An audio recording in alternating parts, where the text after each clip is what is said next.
Hello and welcome to MitoAction's roundtable discussion with Marie Norris. Tonight we will discuss ceramides, the unmasked drivers of VLCADD-induced heart failure.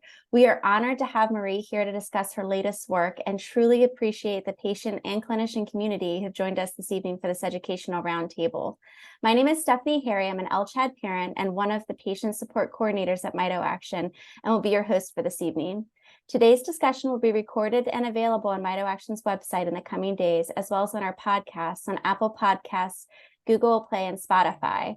This space is a little different than our traditional expert series. We set this up as a Zoom meeting, which means that you have both video and audio access. Please take this time to make sure that you're muted and that your video is either on or off, depending on your preference. It is very important that you keep your audio off while you're not speaking, as this will give everyone a more pleasurable experience. If you have questions during Marie's presentation today, feel free to put them in the chat and I can ask them after the presentation. Or if you'd prefer to ask your own question after the presentation, please raise your hand and we'll call on you. Please keep in mind that Marie cannot give medical advice and questions should be related to the research topic. So without further ado, let me introduce Marie Norris. Marie Norris is a PhD candidate in nutrition and integrative physiology with an emphasis on molecular metabolism at the University of Utah in Salt Lake City, Utah. Before beginning her PhD, Marie was a metabolic dietitian at Seattle Children's Hospital, where she provided medical nutrition therapy for patients with inborn errors of metabolism and actively participated in clinical research, including triheptanone phase 2 extension study. Marie's goal is to improve therapies for patients with inborn errors of metabolism, especially fatty acid oxidation disorders. She received a 2022 GMDI research grant and a 2023 NIH predoctoral F31 grant for her work, investigating ceramides and as mediators of VLCADD-induced heart failure. We are so excited to have you here, Marie, and so excited to learn from you tonight all about ceramides and everything that you've been learning in the lab. So thank you so much for coming and thank you so much for all the hard work you do every day to help our community. Thank you so much. That was a really lovely introduction. I'm really honored to be here and really appreciative to invite me to talk to you all tonight about my dissertation research. So I'm just going to share my screen. Okay, can you all see my presentation? Okay, perfect. Yeah, so today I'm going to be discussing my project, which is ceramides, the unmasked drivers of VLCADD-induced heart failure. And feel free, we'll have time for questions at the end, but feel free also to interrupt me if you'd like. That does not bother me at all. So feel free to shoot out any questions if you have them as we go. So I'll just start with my disclosures. I am a speaker for Ultragenyx Pharmaceutical for their Dojolvi and LCFAOD programs. However, the information provided today is my own research and is not sponsored by Ultragenyx. So you're all very familiar with VLCADD and fatty acid oxidation disorders in general, so I don't need to go through huge detail. But in general, there is a 1 in 10,000 collective worldwide incidence for all long-chain fatty acid oxidation disorders, with VLCADD being the most common. And as you know, there's a high child mortality rate in patients that have a severe form of VLCADD. It is inherited autosomal recessively and diagnosed through state newborn screening, specifically using elevated acyl-carnitines, and then followed up with DNA sequencing to confirm diagnosis. We know that the phenotype typically includes fasting, hypoketotic hypoglycemia, rhabdomyolysis, liver dysfunction, may or may not include arrhythmia, dilated or hypertrophic cardiomyopathy, and ultimately heart failure in severe cases. Treatment for these patients has included avoidance of fasting, restricting long-chain fats from food, and supplementing with MCT oil or triheptanone to bypass the deficient enzyme. My project focuses specifically on this heart phenotype, so the cardiomyopathy and heart failure specifically, as this is typically something that patients would succumb to in early childhood. That is why it's the focus of my project. And despite advances in both newborn screening and treatment, mortality due to heart failure still occurs in severe cases of VLCAD.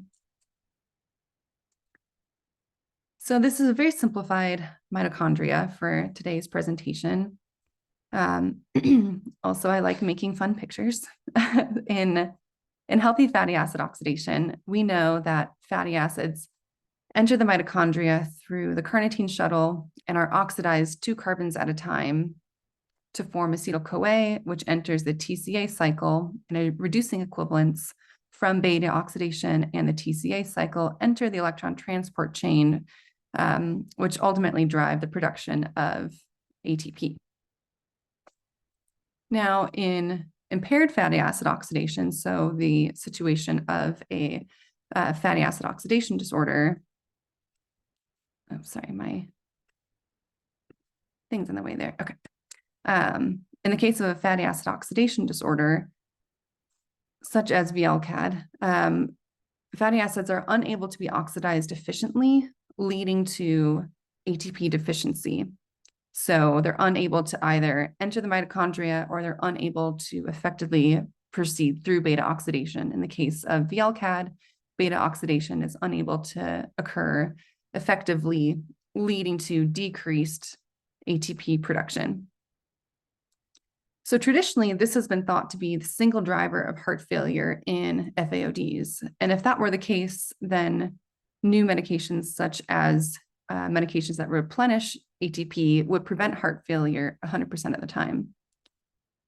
So we hypothesize that these unoxidized lipids are actually accumulating and enter the de novo ceramide synthesis pathway, producing lipotoxic ceramides. So and I'll go through the pathway of ceramide production in the next slide. So we won't go into too much depth here.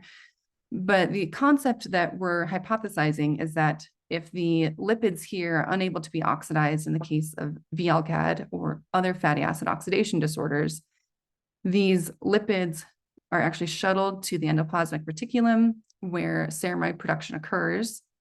And we believe that it's the combination of ATP deficiency plus lipotoxicity from ceramides that drive heart failure in VLCAD.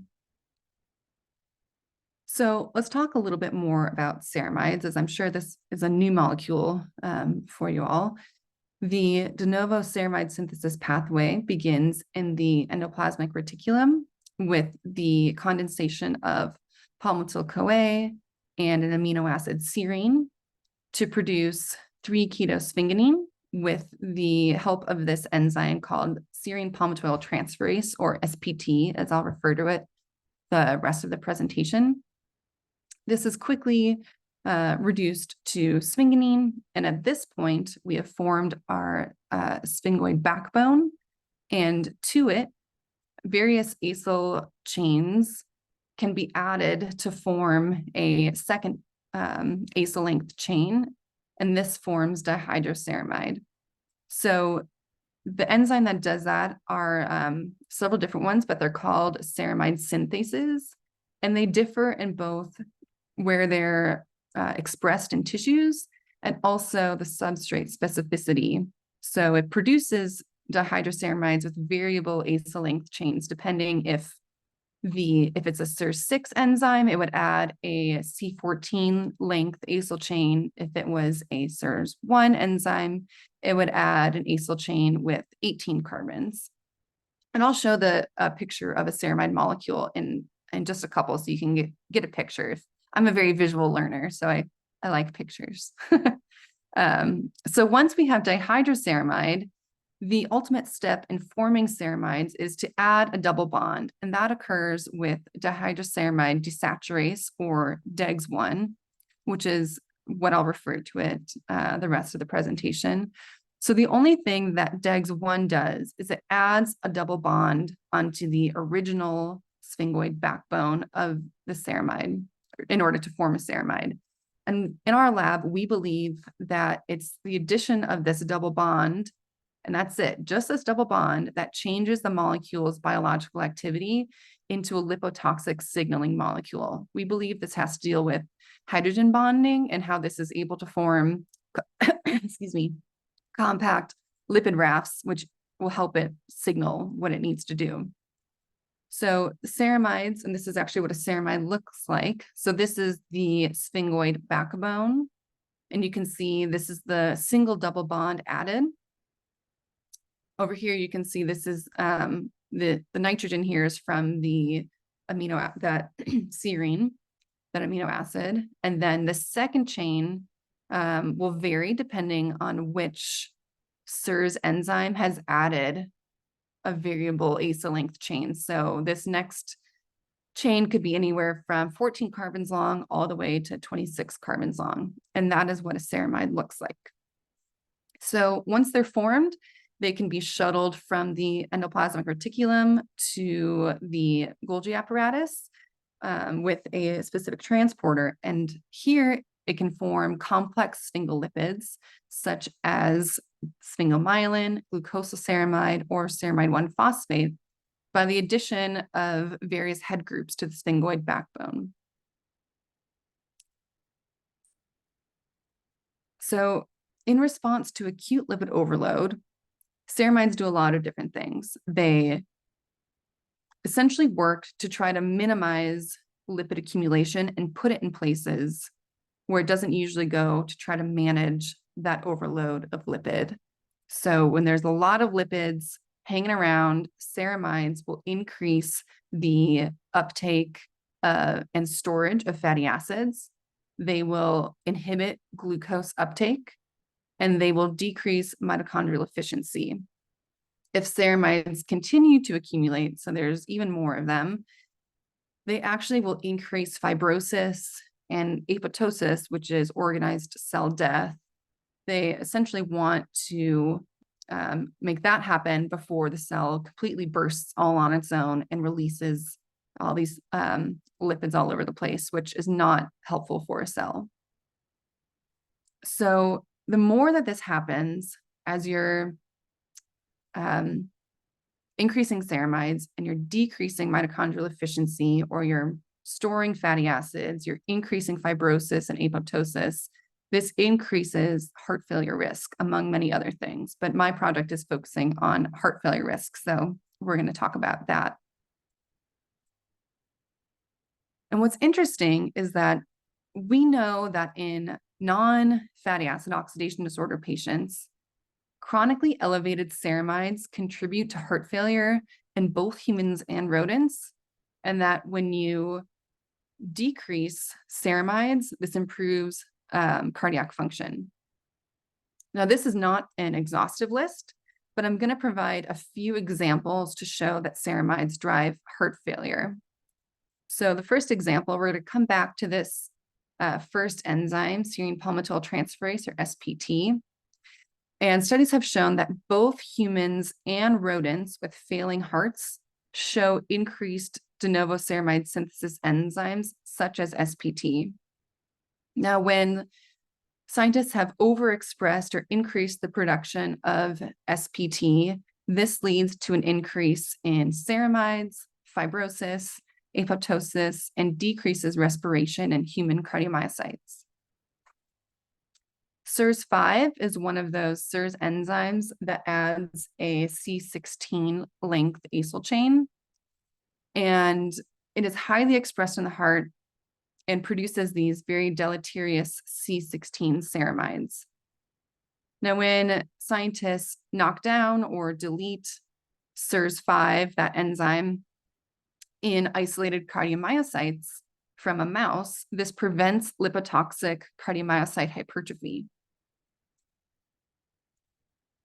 After left ventricular assistance device placement, or LVAD, patients with late-stage heart failure have decreased ceramide concentrations and improved cardiac function. Both muriosin treatment, which is an inhibitor of SPT, and whole-body heterozygous SPT knockout results in a reduction of ceramides and improved cardiac function in mice that already have dilated cardiomyopathy. And then finally, our lab has shown that cardiac-specific ablation or deletion of DEGS1 protects mice from diabetic heart failure. So all of this together really enforces the fact to me that ceramides are implicated in heart failure, and this is something that we haven't looked at in FAOD patients yet. The only area that I was able to find someone that measured ceramides in an FAOD model was in 2 different papers where they used mice. So they found in both situations that cardiac ceramides are elevated in 2 separate LC-FAOD mouse models. So starting first with this one on the left, this was Dr. Houghton's group, and they used the LCAD knockout mouse. So this is a little bit different than VLCAD, but in mouse, it does the same job. And this is actually the preferred model to use when you're looking at the cardiac phenotype in order to model VLCAD. So this is the preferred mouse, and this is actually the mouse model that I'm using for my project. So they found that cardiac ceramides were significantly elevated compared to wild type mice. And in B here, this is a CPT1B heterozygous knockout mouse, and this is the predominant isoform of CPT1 that is found in the heart. And in this study, they subjected the mice to transverse aortic constriction, which essentially makes the hearts very angry and models, is eventually could be used as a model for heart failure. And these mice develop heart failure and premature death, as well as having increased ceramides, as you can see here in this gray bar. In both cases, the authors wrote that further studies are necessary to understand the role of lipotoxicity in exacerbating cardiac pathology in LC-FAODs. And that is exactly what I'm trying to do. So I'm going to move now into some of my data. So I started out looking at human data. No one has ever measured ceramides in VLCAD patients, so I wanted to start there. The CERT score is a clinical score of ceramides developed by Zora Biosciences, and the Mayo Clinic is now using it for determining coronary heart disease risk, heart failure risk, and all-cause mortality. CERT-1 is a better predictor of cardiac death and events compared to other biomarkers, and is based on ceramide concentrations and their ratios. So to calculate a CERT score, ceramide 16, ceramide 18, and ceramide 24-1 concentrations, as well as their ratios over the more benign ceramide 24 are determined. And the scoring system assigns points to those concentrations or ratios in quartiles based on a verified reference population. And once they're assigned based on these points, a total ceramide score is determined from 0 to 12 points. So you would add up all of the points here, get a score from 0 to 12. And based on those numbers, the person is categorized into one of the cardiac risk categories. So 0 to 2 is low risk, and then all the way up 10 to 12 is high risk. So since CERT scores are a validated method and determine heart failure risk and all-cause mortality, I decided to measure ceramides and calculate CERT-1 scores in VLCAD patients. So you will all recognize these lovely faces. I have been receiving VLCAD patient samples over the last 2 years from de-identified VLCAD patients, and these were collected by the clinical teams of Dr. Melanie Gillingham and Dr. Jerry Vockley.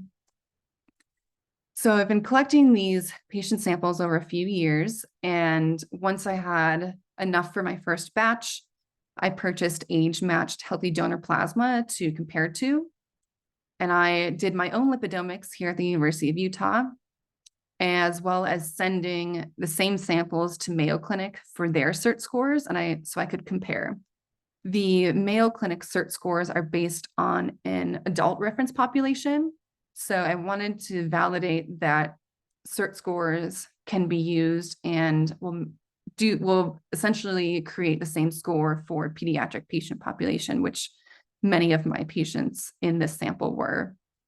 So you can see I have 13 VLCAD patients and 12 age-matched healthy donors.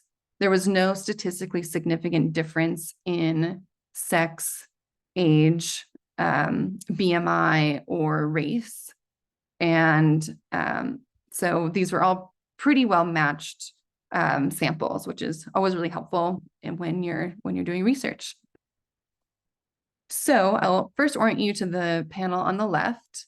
This is CERT scores. And so you can see that in red, the VLCAD patients have significantly elevated CERT1 scores compared to the age-matched healthy donors in blue. In B, I correlated the CERT scores with C14-1 acyl-carnitines, which are the diagnostic biomarker for VLCAD on newborn screening. And you can see that there is a significant positive association between the CERT1 score and the C14-1 acyl-carnitine concentration. So as the CERT1 score increases, so does the C14-1 acyl-carnitine. Finally, in panel C here, this is a forest plot.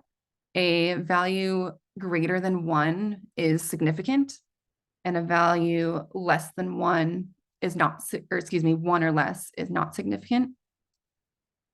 So here you can see, these are just looking at individual ceramide species. You can see that the odds of a VLCAD patient having an elevated C18 ceramide is significantly increased.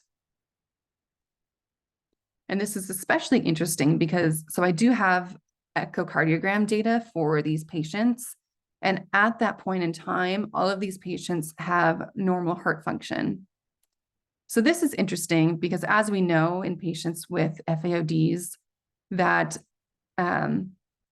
symptoms can be episodic in nature. We know that for heart failure specifically, patients can be fine and then until they're not.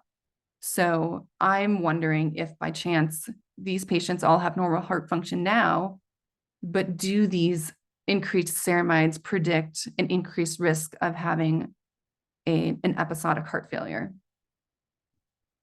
So I did look at the difference in treatment for these patients.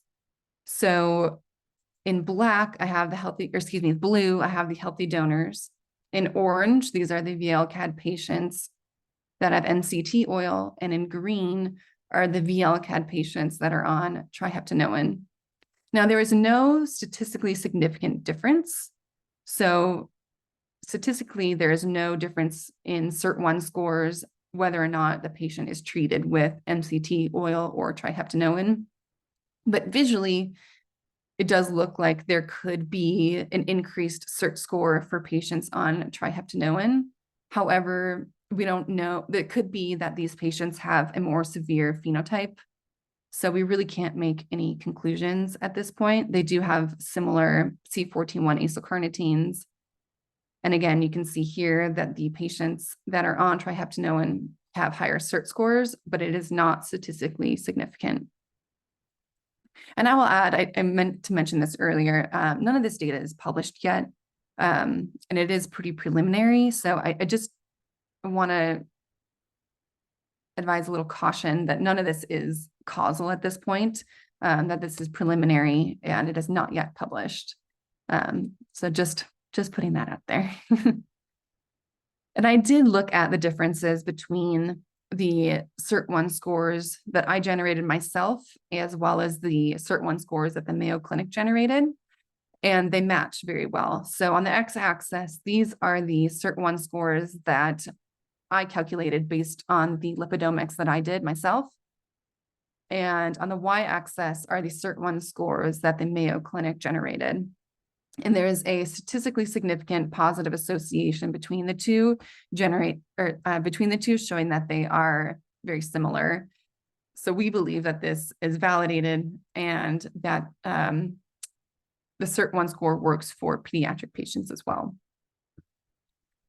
So what does this all mean? People aren't measuring CERT1 scores in patients clinically at this point. I do believe that an elevated CERT1 score could predict heart failure risk in VLCAD patients before heart function declines. I also believe that having an elevated CERT1 score could prompt more aggressive cardiac treatment.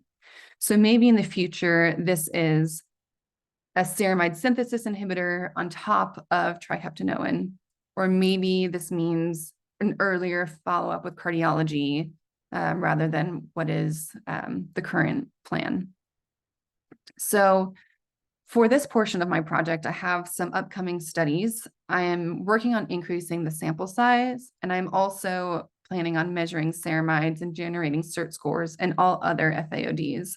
I do not think that ceramide lipotoxicity is specific to VLCAD. I do think this is a common thread among all LCFAODs, but for the early portion of my project, I had to focus on just one of them. So I picked VLCAD because it's the most common, but I think this is happening in all LCFAODs. Some other upcoming studies that I'm really excited about is I'm generating VLCADD-induced pluripotent stem cell derived cardiomyocytes. And these are from a VLCAD patient's fibroblasts. So you revert them to induce pluripotent stem cells. We're actually going to, we're in the process of using CRISPR technology to fix the compound heterozygous mutation in a portion of these cells so that I can have a true control to compare to. And then we're going to differentiate both lines to cardiomyocytes. And then I'm going to do a whole bunch of experiments with those cells. I'm going to treat them with palmitate, a lipid, and I'm going to treat them with a ceramide synthesis inhibitor and do a lot of experiments such as proteomics, lipidomics, looking at ATP rate, fibrosis, apoptosis, as well as reactive oxygen species projection to try to understand more in depth and more molecularly what is happening. So that was my human data so far. And granted, my project is not done. I have a lot more to go, but I'm going to show you where I'm at so far with my animal data. So first, we're going to look at the loss of ceramide in a VLCAD mouse model. So going back to the ceramide synthesis pathway, we're going to be focusing on this enzyme DEGS1. So that's the enzyme that adds a double bond onto dihydroceramide. So in this portion of my project, I have genetically knocked out that enzyme, making it ineffective so that ceramides are not produced. So the hypothesis for this portion is that ceramides are necessary to drive heart failure in a VLCAD mouse model. So I've generated an inducible whole body knockout of DEGS1 using a specific doxycycline inducible system. So this is occurring at the ROSA 26 locus, so that means it is occurring in the whole body. And eventually it'll work such that this Cre recombinase will cut out this DEGS1 gene, making it not work.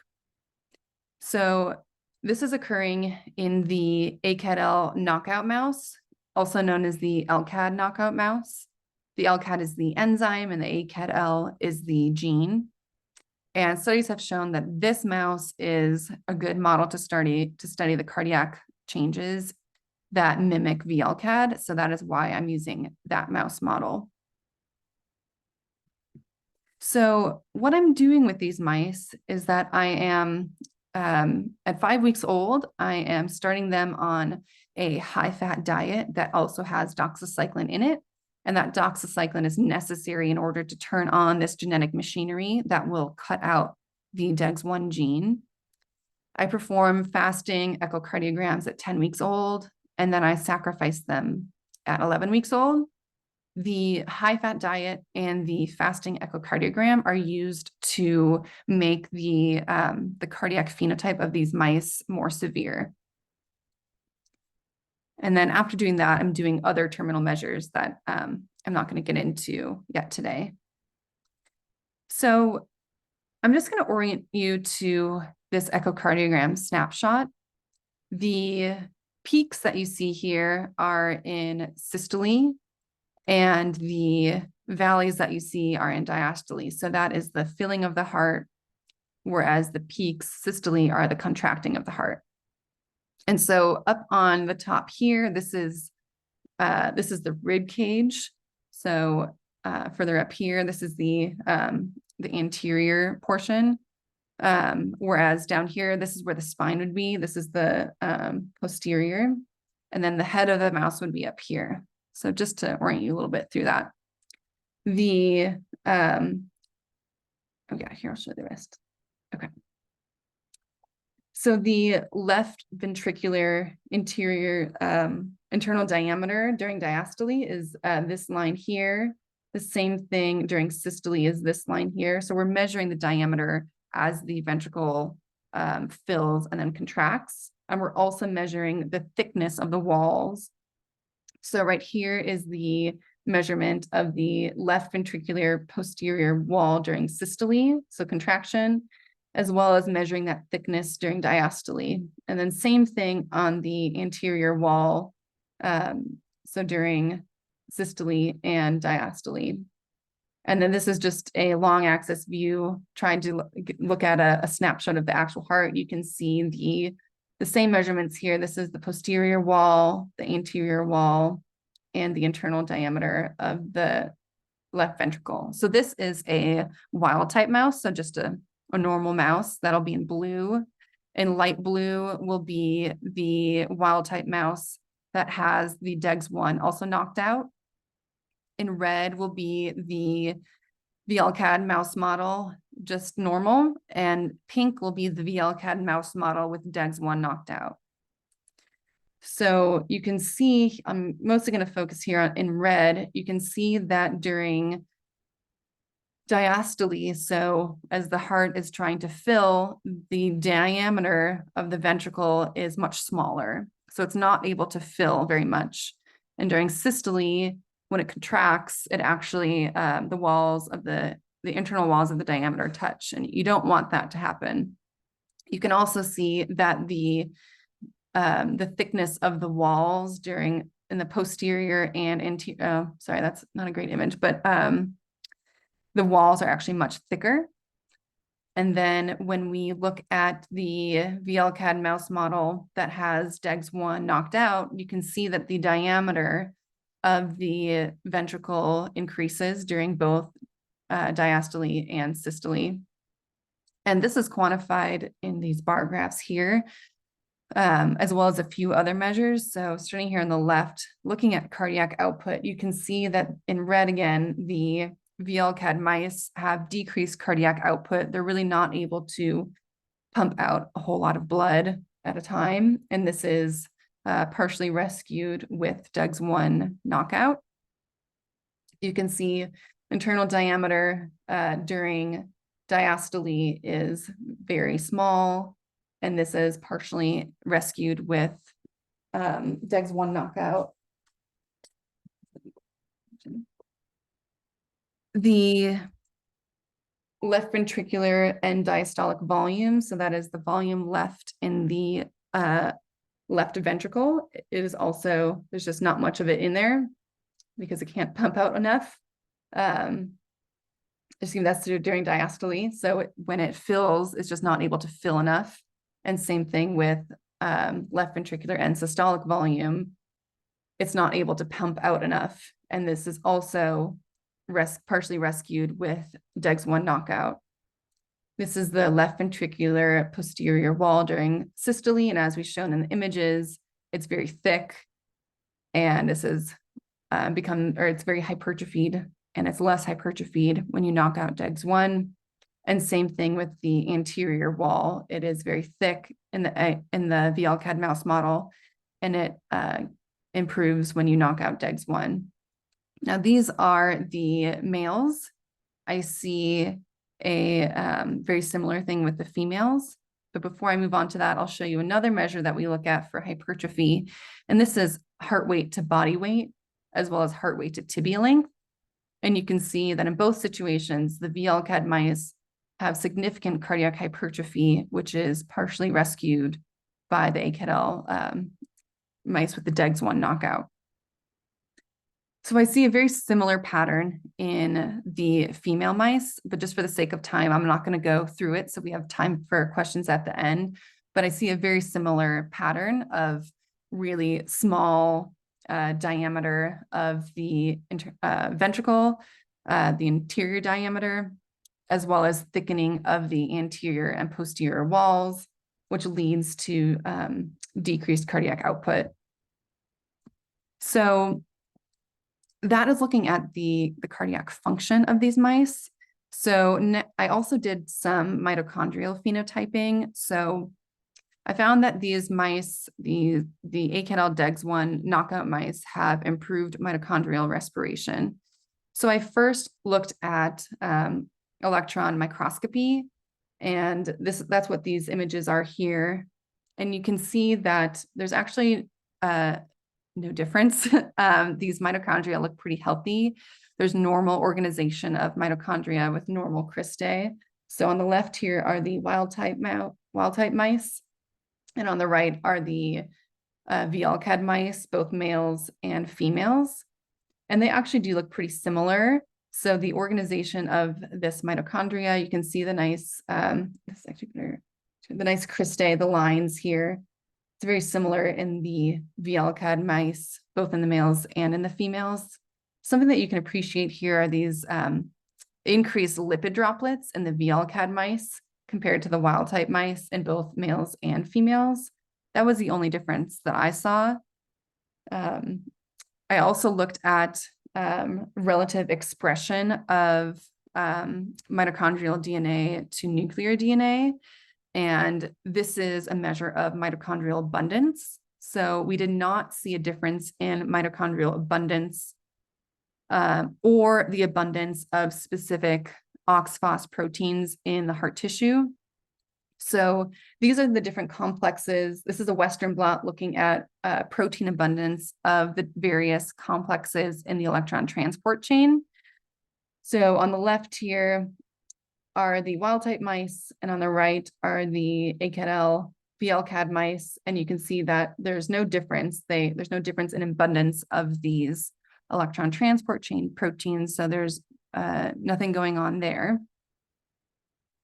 When I look at fusion and fission proteins, I also observed no difference in the abundance of mitochondrial fusion or fission. So the pulling apart and joining of various mitochondria, that was also not changed.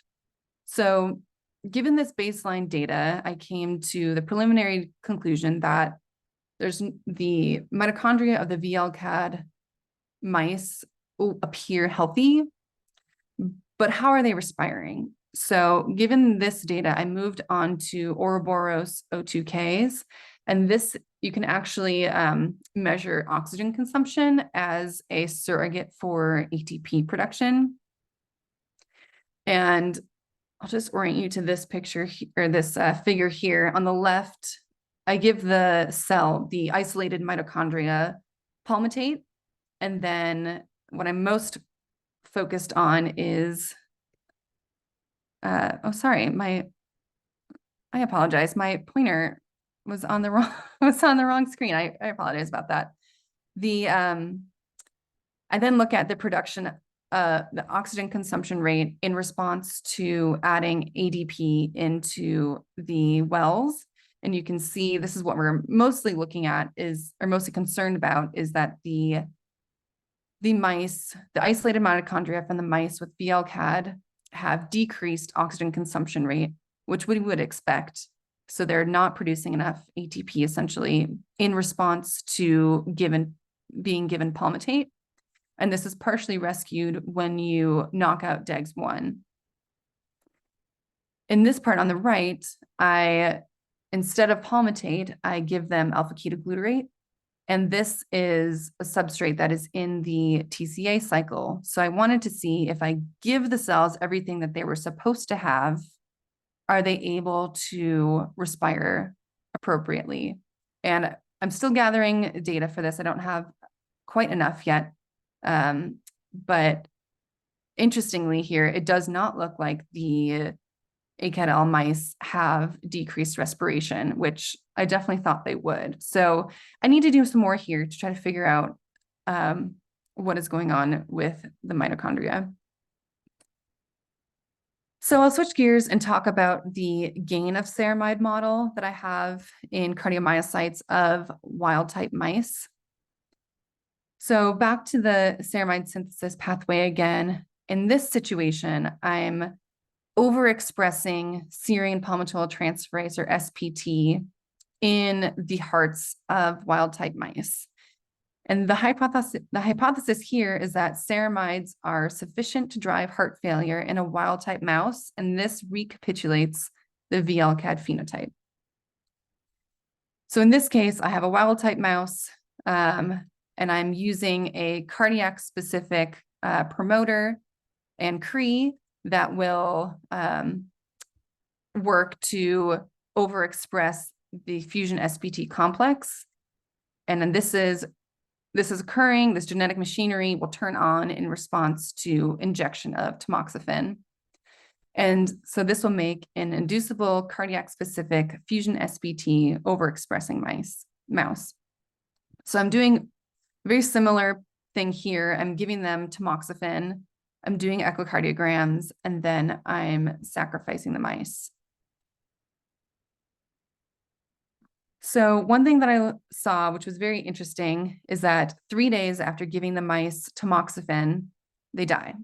So both males and females, upon day 3 of tamoxifen, 100% of them are dead. So on the x-axis here are the days after tamoxifen, and the y-axis is the probability of survival. So starting with on 100% here on the top, the purple are the fusion SPT mice that are normal. They have not had it overexpressed. The pink are the overexpressing fusion SPT mice.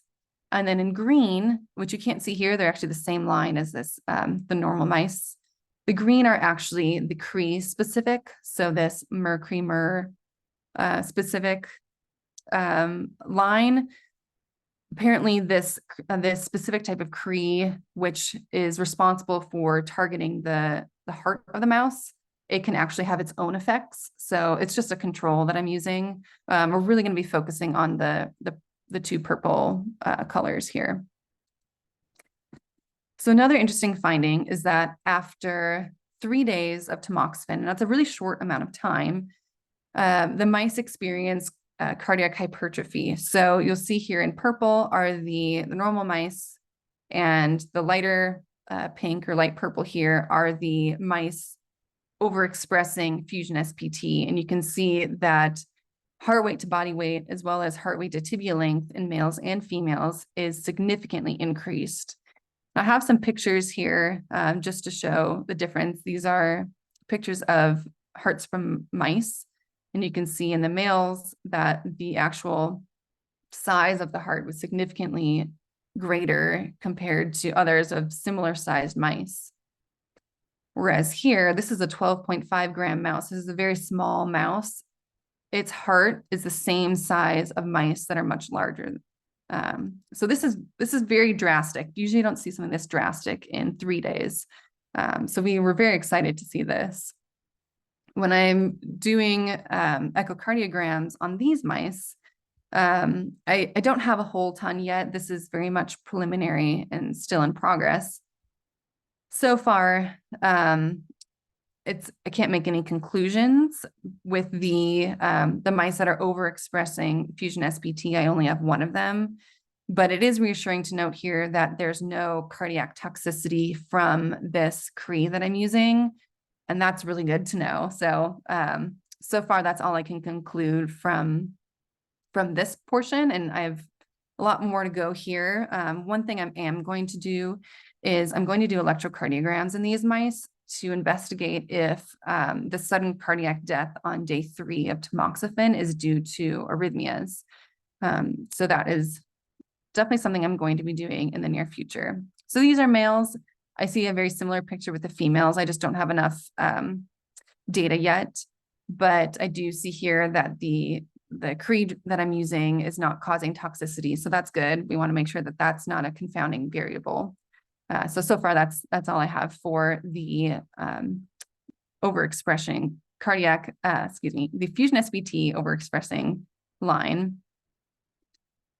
So just to summarize so far, and again, this is all very preliminary. I'm nowhere near done. But so far, I have shown you that ceramides are elevated in FAOD mouse models.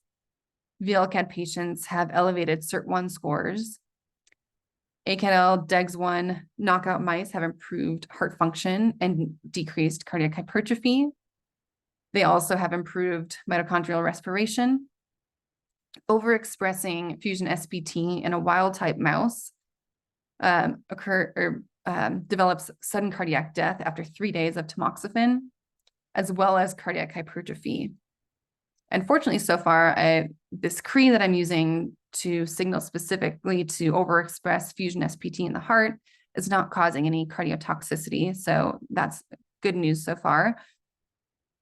And yeah, so it's a little too soon to tell about cardiac function for these mice. So that is something I'm working on ongoing. So thank you all for listening to my talk.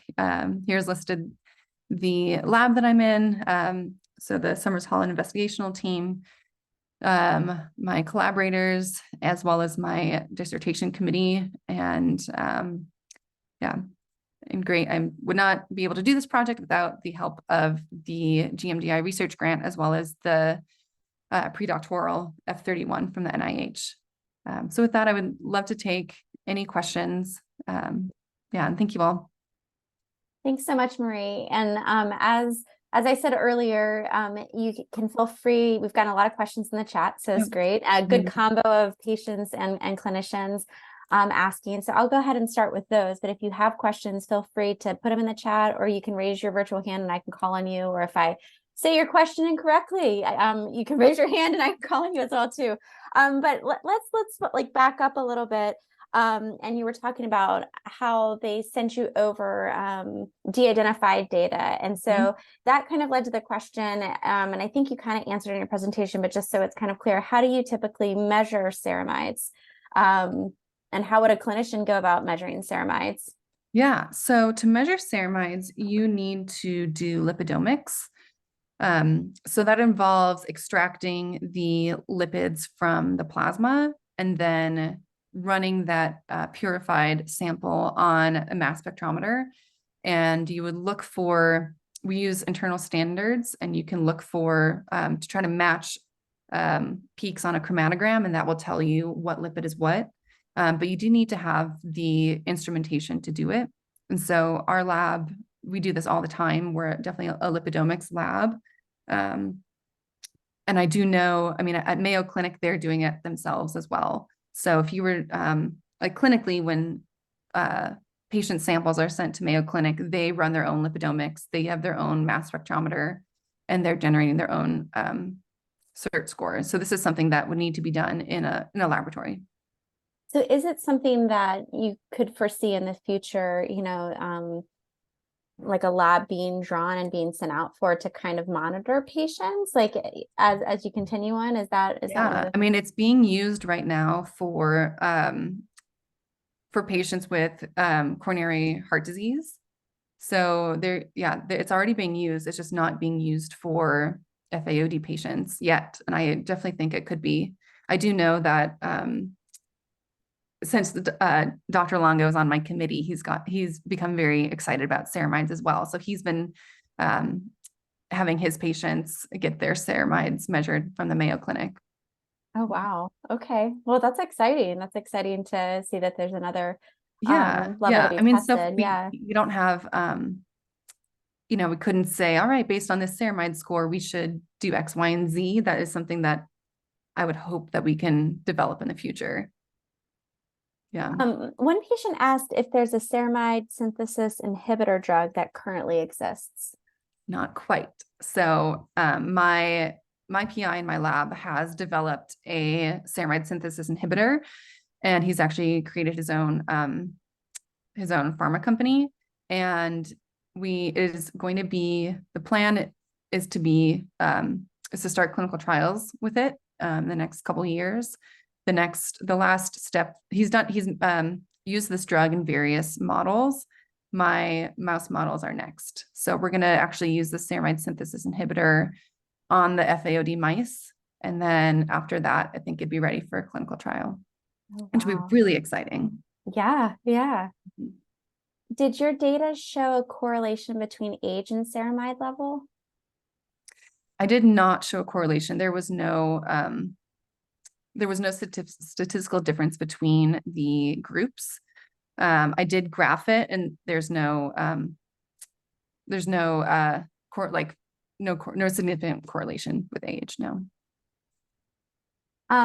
Dr. Adams, I'm curious if you want to unmute yourself and ask your question, because I see your picture on. I'm not sure, Stephanie. I'm shy, so I don't know. Sure.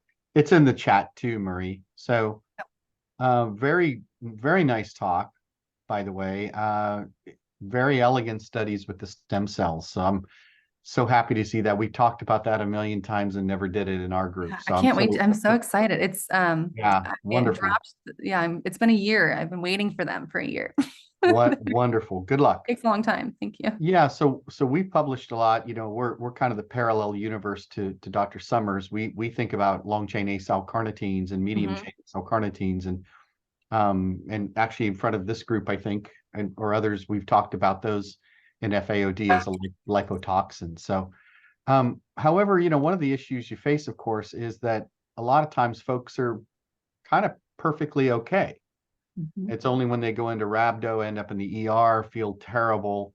And so one of the questions I have for you to comment on, speculate on, maybe these CERT scores are kind of not that exciting when you just have somebody walk through the door, and maybe that explains some of your, sort of results, versus if you had samples during a crisis or right before. So I know it's speculation, but can you sort of talk about that? And yeah, I have thought about that a lot. So all of these samples are collected, they're non-fasting, and the patients are all just coming in for routine clinic visit. So these are all well patients. I absolutely believe that if a patient was in a metabolic crisis, that ceramides would be higher. Definitely. But I do think that is why about 50% of the patients had low elevated or more moderate increases in CERT1 scores. Yeah. Gotcha. Okay. I do also think that it has to deal with severity of the phenotype. So I would assume that a patient with a more severe presentation would have a higher CERT1 score than a patient with a more mild form of an FAOD. Got it. Okay. So it's definitely variability. It speaks to the need, and I've talked with Jerry and Melanie and it speaks to the need to figure out a clever way to really get those samples, right when folks are kind of feeling bad. And then God forbid, but maybe even in the ER, those sorts of samples are what we really need to understand during the crisis, whether these acyl-carnitines, ceramides, other lipotoxins are sky high, which I think they would be. And that might be where the problem hits, and then the cells get angry, the rhabdo is released from the myocytes, including the heart, and so on and so forth, and precipitates this sort of crisis. So anyway, the next frontier. I sent you an email, so hopefully we can. Oh, great. Thank you. Oh, Thank you. Great talk. Yeah, I was going to mention this, but I can share my email, and anyone can feel free to connect with me after too, or if you have patients that you want to send me blood, that'd be great too. Well, I don't know the logistics of how that works, but from a parent of a patient who ends up in the ER, they draw tons of blood there too. So I don't know what the logistics would be around being like, hey, we know Marie needs a sample, because they're already drawing the blood. And I know it's not that simple, but I also wonder. It is a challenge, but it can be done. So I have an approved IRB through the University of Utah that covers a lot. What I've been doing, so I've been getting samples from Dr. Vockley at Pittsburgh, and then Seattle Children's Hospital and, or well, not yet, but yeah, Seattle Children's Hospital is next, and then OHSU. So we've just completed material transfer agreements with each facility. And so they make sure that their IRB covers it, my IRB covers it, and then we're able to transfer samples. So if that's something you'd want to do, feel free to reach out to me. That'd be great. That's great. So another question that came in, this kind of flips it into a nutritional perspective.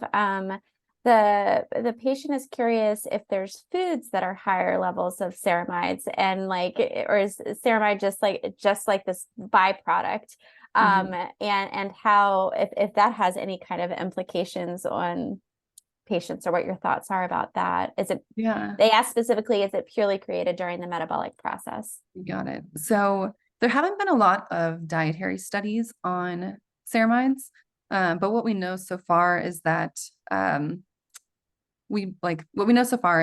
ceramides tend to be in more saturated fats, or they're formed more from saturated fats, but we really don't know.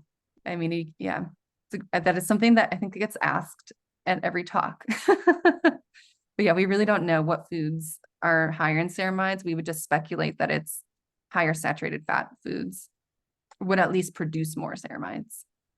Sounds like another research project. Another thing that we could do. We did actually, I was a participant in this study. They, of course, got all the grad students to donate blood. They fasted us overnight and drew our blood, and then gave us a really yummy high fat breakfast, and then measured our ceramides.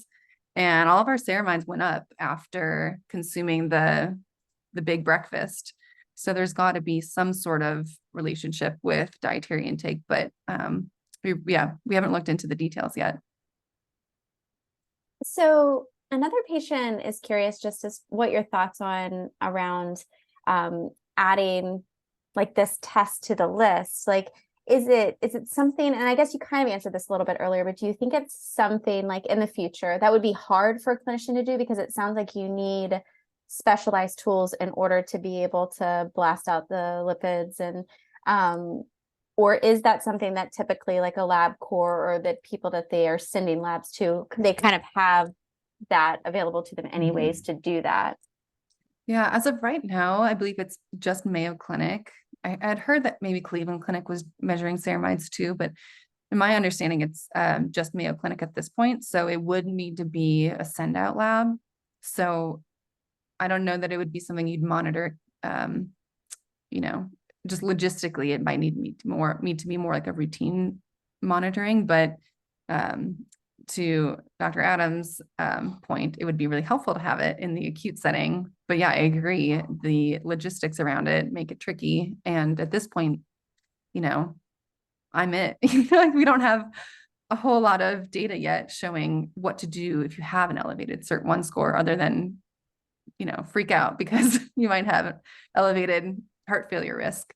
So I would just be nervous that someone, we do get calls all the time. I have a high Cert1 score. What do I do? Although I think it's reasonable, because most of our patients are followed at least yearly by a cardiologist, but some cardiologists still seem to wonder, like, do we need to follow it yearly? Is that, is that something that we need to do a halt monitor like yearly, or can we bump it to, every other year if there's another way to track it other than those monitors, like looking at the ceramides? It could be potentially easier for some patients just getting a blood draw versus having to wear a monitor around for a while, or giving them peace of mind, like, okay, yeah. And maybe in the future there'd be, some new technology where it's, you can use like a little glucose, ceramide monitor or something. And a little prick and you're good. I love all the dreams. It's good. It's good, yeah. right? Does ceramide, Dr. Eduardo asked, do ceramide levels or profile in plasma reflect their levels in cardiomyocytes? And are there data for their levels in human or animal cells? Yes. So typically, if they're elevated in the cardiomyocyte, they're also elevated in plasma. The specific ceramide species that are elevated will differ typically, because in the heart, you have those SIRS5 and typically SIRS5 enzymes and SIRS2 enzymes that will produce ceramides with this flavor of chain length, whereas in the heart it's typically a different flavor. But in general, the total ceramides will be pretty reflective. If they're elevated in the heart, they'll be elevated in the plasma.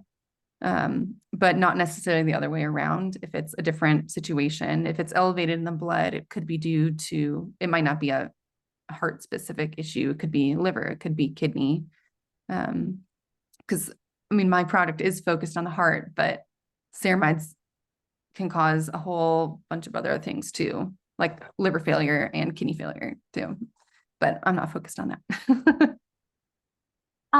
So I'm just a little curious, this is off the ceramide topic, but your pictures showed fat deposits in the heart. Is that something you expected to be one of the differences, or did that surprise you at all? Or how It's do a you think little about something surprising else? because typically the heart doesn't like to store fat. I mean, that's not typically something it does.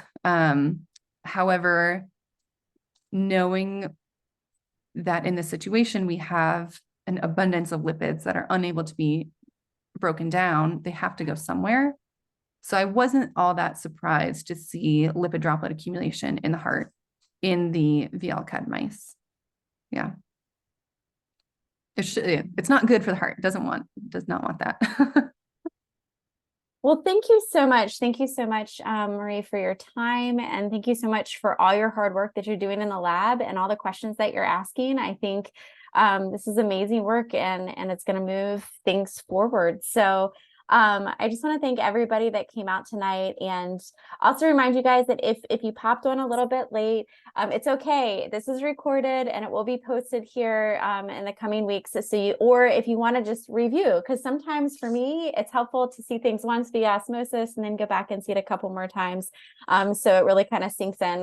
We will have it posted, and it will be on Apple Play and Google and all that kind of stuff. So, but it'll be on our website as well if you'd like to go back and kind of be able to have the nice visuals that Marie provided us with. I really, really appreciated that. So thank you so much, everyone, for joining, and we look forward to seeing you soon. Right. Yeah. And please feel free to contact me. Is my email address available? Or Yeah. Do you want to put it in go ahead and put it in the chat so everyone here will have it? in case your question wasn't answered, or if you want to talk more, please feel free to email me anytime. Yeah, I would be happy to talk more. Yeah, thank you again all. I really appreciate the opportunity to speak with you. This is my first time sharing